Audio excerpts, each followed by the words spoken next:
মহিলাসকলক আগবঢ়াই নিয়া মহিলা সবলীকৰণ কৰাটোই মূল লক্ষ্য। এই উপযুক্ত মহিলাসকলে চৰকাৰী আঁচনি যাতে সঠিকভাৱে পায়, উপকৃত হয়, মহিলাসকলক যাতে আমি আগবঢ়াই নিব পাৰোঁ, সেইটোহে আচল মূল লক্ষ্য। ইয়াত এই অভিযোগ প্ৰতি অভিযোগ তেনেকুৱা কথা নহয়। শিৱসাগৰ জিলাতো আমাৰ শিৱসাগৰ যিজন বিধায়ক আছে তেখেতৰ দলৰো বহু অভিযোগ আমি পাইছোঁ। কিন্তু এই ৰাজনীতিৰ এই যিটো স্তৰ, সেই স্তৰটোৰ পৰা আমি ঊৰ্ধত গৈ যদি প্ৰকৃত মহিলা সবলীকৰণৰ কথা চিন্তা কৰোঁ, তেতিয়াহ'লে এই বিষয়বিলাক নিশ্চিতভাৱে আগন্তুক দিনত নাহিব আৰু উপযুক্ত আমাৰ আই মাতৃসকল নিশ্চিতভাৱে উপকৃত হ'ব।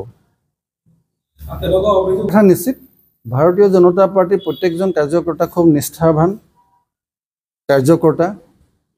তাৰ মাজত যদি কোনোবাই কেতিয়াবা সেই পথৰ পৰা বিচলিত হয়, আপোনালোকে দেখিছে যে তেনেকুৱা বিচলিত কাৰ্যকৰ্তাৰ ওপৰত দলে অনুশাসনমূলক ব্যৱস্থা লয় আৰু আগন্তুক দিনত নিশ্চিতভাৱে দলে যি আমাৰ সংবিধান আছে, সংবিধানৰ গণ্ডিৰ ভিতৰত প্ৰয়োজনীয় পদক্ষেপ ল'ব। আমি সকলোৱে জানো যে এইবাৰ পঞ্চায়ত নিৰ্বাচনত যিসকল আমাৰ ৱাৰ্ড মেম্বাৰৰ নিৰ্বাচনৰ ক্ষেত্ৰত কোনো ৰাজনৈতিক দলৰ তাত অংশগ্ৰহণ নাথাকিব। সম্পূৰ্ণ নিৰ্দলীয়ভাৱে ৱাৰ্ড মেম্বাৰসকলে নিৰ্বাচন খেলিব পাৰিব আৰু মুখ্যমন্ত্ৰী ডাঙৰীয়াৰ আশা যে উপযুক্ত ব্যক্তি ৰাইজে পঞ্চায়তৰ সদস্য হিচাপে নিৰ্বাচন কৰিব লাগে, যাতে প্ৰকৃত যিটো পঞ্চায়তী ৰাজ, সেই পঞ্চায়তী ৰাজ যাতে সঠিকভাৱে আগন্তুক দিনত ৰূপায়ণ কৰিব পাৰি, জনসাধাৰণ যাতে উপকৃত হ'ব পাৰে।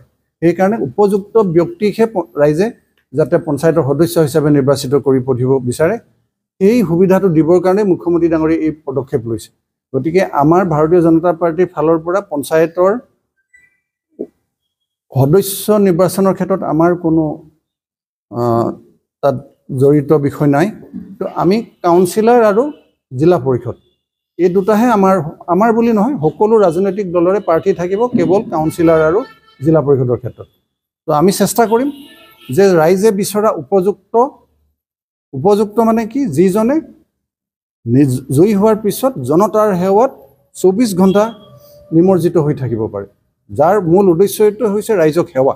সেই মানসিকতাৰ প্ৰাৰ্থীক আমি ৰাইজৰ বাবে আগবঢ়াই দিবলৈ চেষ্টা কৰিম আৰু আমি নিশ্চিত শিৱসাগৰবাসী ৰাইজে আমাৰ সিদ্ধান্তক আঁকোৱালি ল'ব, আমাক আশীৰ্বাদ দিব।